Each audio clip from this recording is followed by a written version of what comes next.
I've been dealing with a bit of a head cold. It's almost certainly the Omicron variant that's burning through my system at the very end, giving me natural herd immunity against the coronavirus. And as I had said from 2 years ago, just wait. The totalitarianism and the natural herd immunity would kick in. The end of the totalitarianism and the end of the virus would kick in at the same time.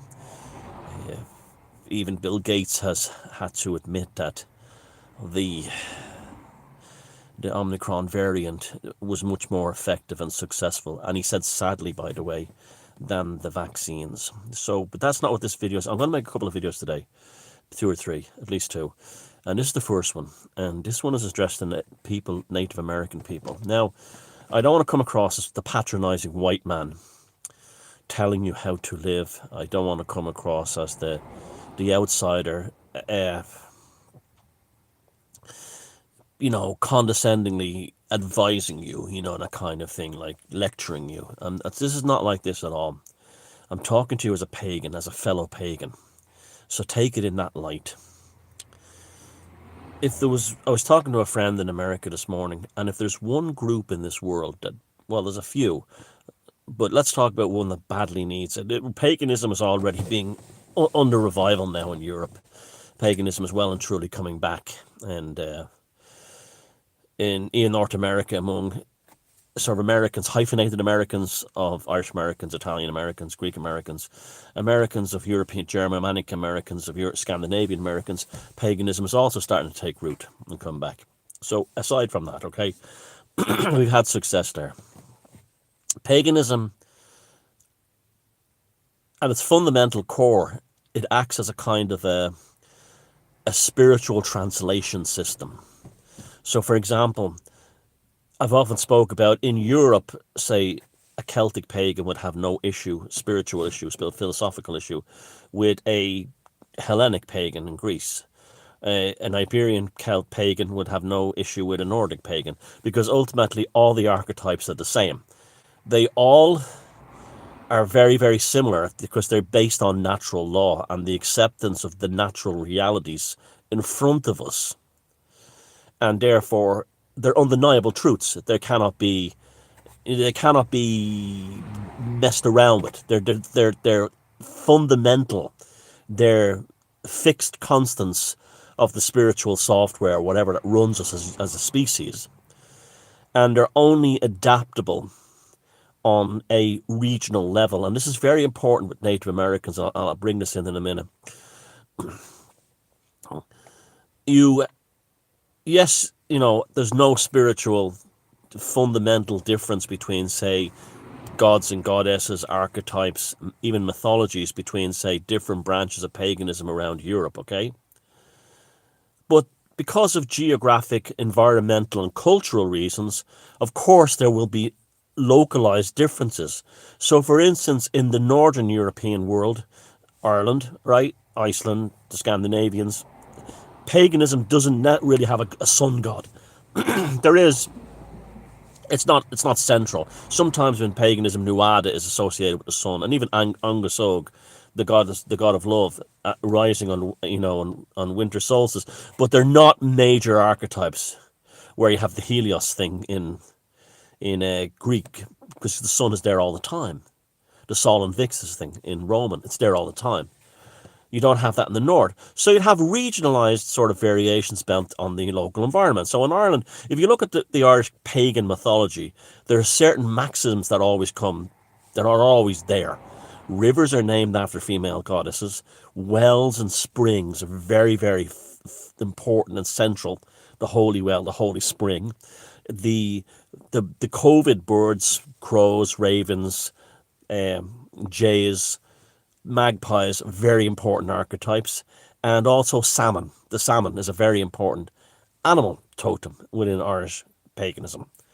And then you might go to, say, somewhere else, and it's different. Say a hot country like Greece, well, or Rome, where you have a longer growing season and a more sort of productive season. You'd have goddesses like Flora, the goddess of the garden, the cornucopia. things to do with olive oils, things like that, regional things. A good example of this is there's no sun god in the Celtic world, but there is the Cailleach, which is the storm goddess.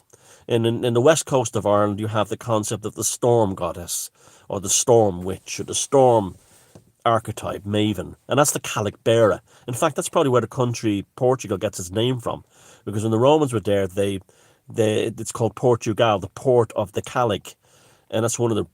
That's actually probably is the reason why Portugal's name. It's named after a Celtic storm goddess. So that's an example of the regional archetypes. Okay, but ultimately, if say you had went back 4,000 years ago, and an Irish person travelled down to Greece, and they said, "This is our god of this. This is our god." Oh, we have a very similar story, and let me tell you the parable or the story of the sacred salmon or the sacred river, and we've got a very similar story. So it's an underlying, innate, spiritual software translation system that dissolves at the spiritual soul level conflicts between different tribal groups. Okay, and that's the beauty of paganism. Okay, that you cannot go back in history and find wars that were fought over religion. They were fought over land and resources and, hereditary kingships, but they were never fought over, our God is better than your God, because ultimately pagans all had the same gods, just with different regional variations and linguistic reframing, okay? Now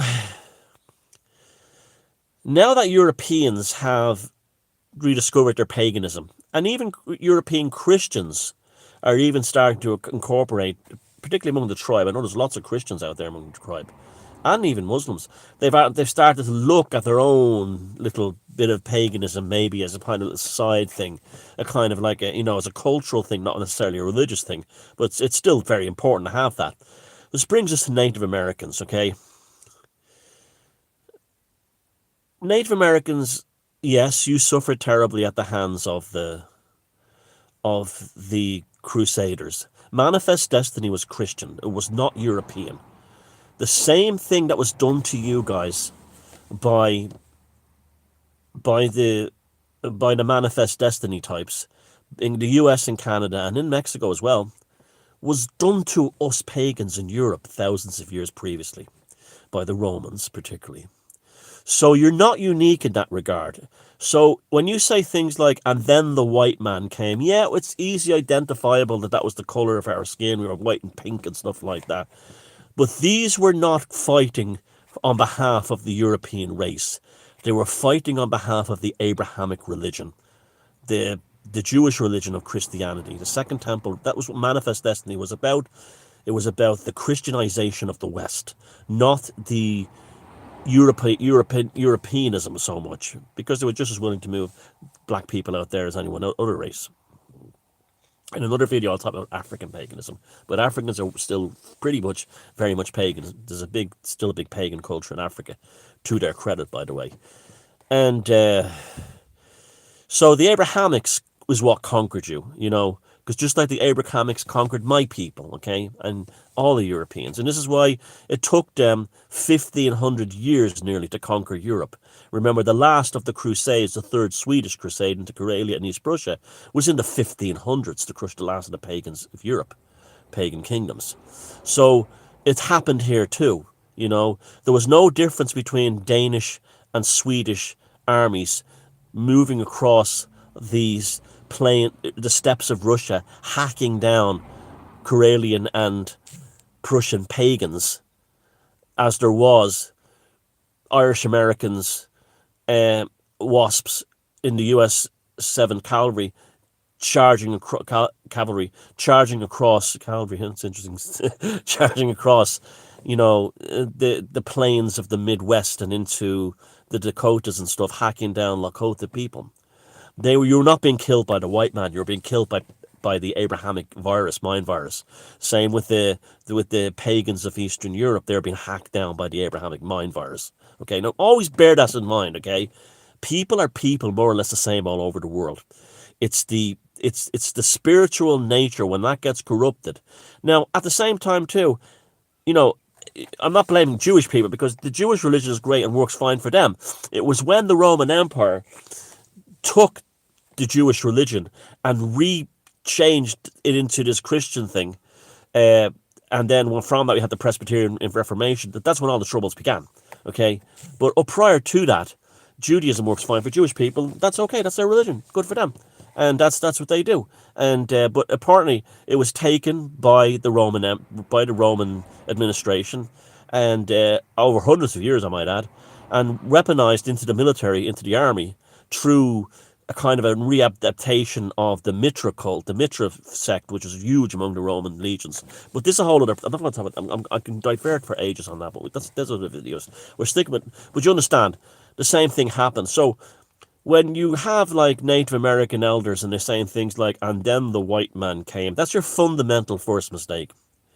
Your fundamental first mistake. You should be really saying, "And then the Abrahamics came." That's what you should really be saying, okay? Because they didn't care about your skin color.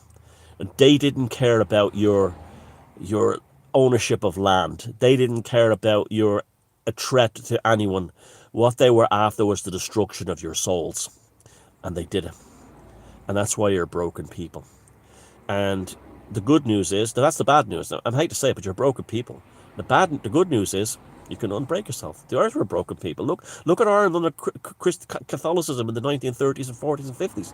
Absolute hell on earth. You know, it was okay if you were middle class and had a nice job and, you know, that kind of thing. But if you're working class background and you were impoverished either in the cities or in the countryside, it was horrible. Absolutely horrible. But now we're an unbroken people. The bishops don't have control over us anymore. And that's what's happening. The elders of the Native American community, I look at them and I don't see people that particularly care about their own people. I don't see that. I just don't. They're too political. It's very easy to blame the white man, the Abrahamic, forever. So you don't actually have to make fundamental changes to your tribe, because it always keeps you in a position of power, playing the king of the victim complex. Okay. And as regarding the victim complex, yes, what was done to Native Americans, and is still going on to a certain degree, is fucking disgusting, evil. But it was also done to the Polish. It was done to the Irish. It was done to everybody. You know, done to the Jews. But we survive and we get back, and we eventually we say fuck the victim complex, and we take back control. And that's how you survive, and that's how you thrive. You draw a line one day and say the victim complex is there, and I'm now here. And yet, while I don't forget that, and it becomes a kind of a motivating factor to better myself, it's not going to define me. It's the line in the sand, and this applies to everything in life and all of us and all our problems. It's the line in the sand from which I move forward. Okay, so the Native American folks, okay, when you start looking into, it's really interesting too, and you see, oh my God, the Abrahamics are so deceptive. It's amazing. You know, the way, like one of the biggest difficulties I have to bringing Irish people and Europeans and others back to, and people of European heritage back to paganism, is when they hear paganism, the first thing they think of are these Wiccan fucking hags, okay? These Wiccans, okay? And they think, well, it's Wicca, or some druid, cosplay druid wiping a slather of jizz off his recently deceased wife's coffin after he's been test fucking the latest loves of his life. These kind of cretins that call themselves Wiccans and druids and stuff like that, and they're nothing of the sort, okay? It comes from an Abrahamic design. You start looking into it and saying, you meet these druids, right, or these pagans, and they start going on about these Wiccans. Oh, I'm a pagan, I'm a Wiccan, okay, and I want to talk about Ishtar and Azrael and what, and all these Jewish characters start appearing, okay, and then you look into it and you say, okay, Dorian Valentine and wrote the Wiccan Road, and then you have the like of what's his name, Gardner. And what they did was they got the Abrahamic creed, the Abrahamic religion. And what they did was they had re-engineered it into what they call a new paganism. And that way they could control them. Well, the same thing happened to Native Americans. And let's think about this. How could a Native American group, say the Mohawks or the Shinnecox in the upper northwest of the United States, the Hurons, have exactly the same culture today as the Apaches down south in the southwest. How is that possible? Okay, it's possible because yes, the white man about 150 years ago created a kind of a generic Native American culture for all of you, and you fell into the trap thinking it was all. That's why you go to a a Shinnecock powwow out in Suffolk County in Long Island, and then go to an Apache powwow somewhere in the South American Southwest, and it's all the fucking same thing. It's identical. Hiya, hiya, hiya, hiya, banging a drum. And you're saying, what the fuck is this shit? Where's the regional variations? These tribes not only have nothing in common with each other, but they're also, in the past, there was tremendous wars between all that. I'm not saying I'm not putting them down. That happened in Europe too, in the pagan tribes.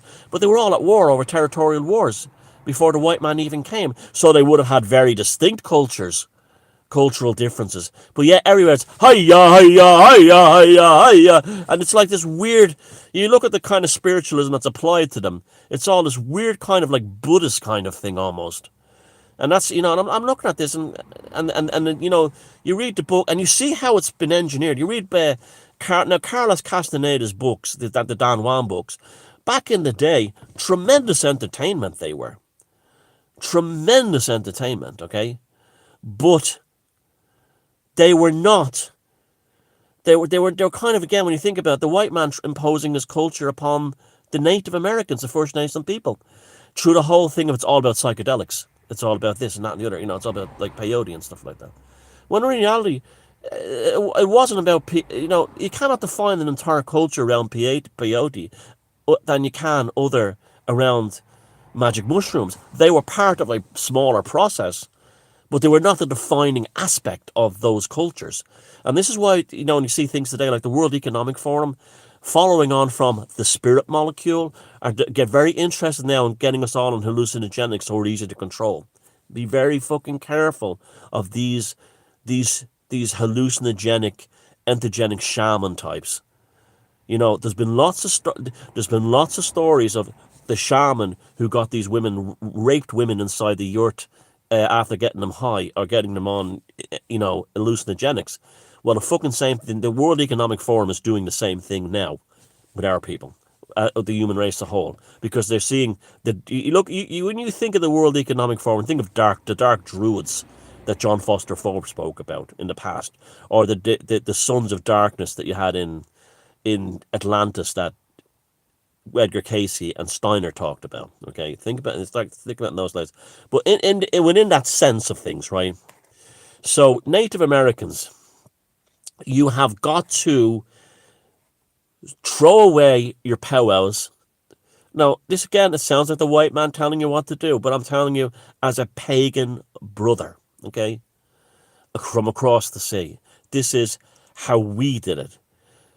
Eventually, paganism in Ireland, in England, in Scandinavia, in France, everywhere, looked and said, hold on a second, this Wiccan stuff has all been set up to fucking derail us from our actual real spiritual path. The Doreen Valentine thing is a sickening thing. That woman is, if there's anyone who is a sinister figure in spiritualism, it's Doreen Valentine. Because she used the auspices that the Wiccan Road was written by Crowley, which it probably was, and handed to Gardner. The reason why it was written by Crowley and given to Gardner is because Crowley, being a fucking genius. Now, listen again, you truthers. Aleister Crowley, being a genius, realized that with the abolition of the English witchcraft laws, you were going to have an explosion of witchcraft and paganism in England. And there's no way in hell did he want the likes of these kind of hags that end up in Wicca cursing their ex-husbands and stuff like that, or their bosses. Did he want those dangerous hags? Did he want them in Thelema, or whatever, and or even like traditional magic. So he created Wicca with the help of Gardner as a way of getting these unstable types, these people, these cosplay witches and druids, to play with something. While and Doreen Valentine used the auspices of that to write the real Wiccan Road, and what she wrote was basically the Torah, the Talmud. Basically, it's as Jewish as anything. And I'm not getting putting down Jewish. I'm just saying this is how it works, right? And so it's co-opted by Christians, so it's ultimately Presbyterian or whatever. But that's what it was. I mean, if you think of like what Wicca is, it's Presbyterian Judaism with a folky element to it. That's all it is. That's all it is, right? And that was designed for that reason, and it's worked very well. It's kept all these lunatics and these cosplay witches and druids out of things like Thelema and out of things like, real paganism. And it was when people found out in the recent decades that paganism is not Wiccans and all this crap, that they started to say, well, what is it? And they came across people like me and others and said, well, this is what it is. They were, oh shit, that's very interesting. I'd go and take a look at that. And they're, very simple. Well, the same thing happened to the Native Americans. The Native Americans have to look at each other and say, well, hiya has to stop. Hiya has to stop. That almost sounds to me, hiya, that sounds to me, and I know it's simplistic and I'm being telling, but that almost sounds to me like a brainwashing thing. Giving an autistic child a chant to go in the garden, going, no, no, no. It almost sounds like that. And it probably was designed for that reason. So, how did Native Americans recapture their paganism? As a friend giving advice, not as a white man, European, telling you what to do. You've had enough of that fucking bullshit. This is a pagan brother whose ancestors went through the same shit as you, giving you advice on how to do it, on how you might look at it, okay, put it that way. If you're Native American in Canada, Native American in the United States, whatever. First of all, get rid of your victim complex, okay? I don't define my paganism by what St. Patrick and the Crusaders did to our people. I don't define myself by that. That's just part of our history. We understand that history is an ongoing thing and doesn't end, and what happened in the past doesn't have to happen in the future. History is something you remember, but you don't make it a ball and chain that you drag along with you. Okay? So that's the first thing. It happened, get over it. Okay? Secondly, understand that just like they stuck you in the reservations and they broke every treaty you ever stole with them, they did that because they took away your soul. And they took away your soul because your connection to the land was removed, okay? But your soul is still in there. And then what they did was they created this generic Native American culture, and they took you on Buffalo Bill's Wild West show, and they introduced you to all these movies and TV shows as a certain generic kind of Native American. And as a result, it filtered down from the zeitgeist and into your people, okay? That's not a good thing. Secondly, you don't have to live on the reserve. You can work in Manhattan as a business person. You can work in repairing a train driver in Ohio. You can be anything. A doctor in Ontario, and still be a very powerful pagan Native American. You don't have to. You see, Irish nationalists get mad at me, and they say, "Sheridan, you're not an Irish nationalist." No, I'm not an Irish political nationalist. I'm an Irish cultural nationalist. I believe in the tribe, not in the actual politics of it. So, for instance, and it took me a long time to come to this point, but an Irish American is just as Irish to me as a person living in Ireland. Okay, they may be culturally different, but they're still Irish in that sense. They're part of a tribe. And within them, they have the cultural, tribal heritage, okay? And therefore, I'm not hung up on this. People say, why aren't you an ethno-nationalist? Because, people like Phil Lynott, it's like simple. There's lots of Irish people who weren't 100%. A lot of the Gaelic League were actually people of English heritage, had no Irish blood in them. Crowley used to make fun of William Butler Yeats for that reason all the time. Crowley used to say, I'm more Irish than you are, because my family actually came from Ireland. And this kind of thing. And it doesn't matter. it's a cultural thing as well. It's only when they bring immigrants into the country, and I agree with people this way, and they try to switch the immigrants around. The locals have to adapt for the immigrants. I'm completely against that. You come to Ireland, you become culturally Irish. You come to France, Germany, America, you come right. It's when you twist that around is when it's wrong, and that's what happened with the Native Americans. You don't make the people that live there the enemy. You see, that's the irony of these liberals and lefties today. They're making native Irish people, by that I mean like what you call me, fellas like me, right, traditional Irish people. They're making us the new Native Americans in our own land by saying, oh, they're the baddies that have to be conquested. That have to be, instead of manifest destiny, we're going to use diversity, okay? And it's only going to end in misery for everybody, okay? It's not going to work out for anybody except the controllers at the very top, and we don't even know if they're human or not. But the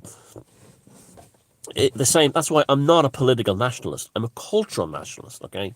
But and that's very important because I don't see my culture as better or less than anyone else.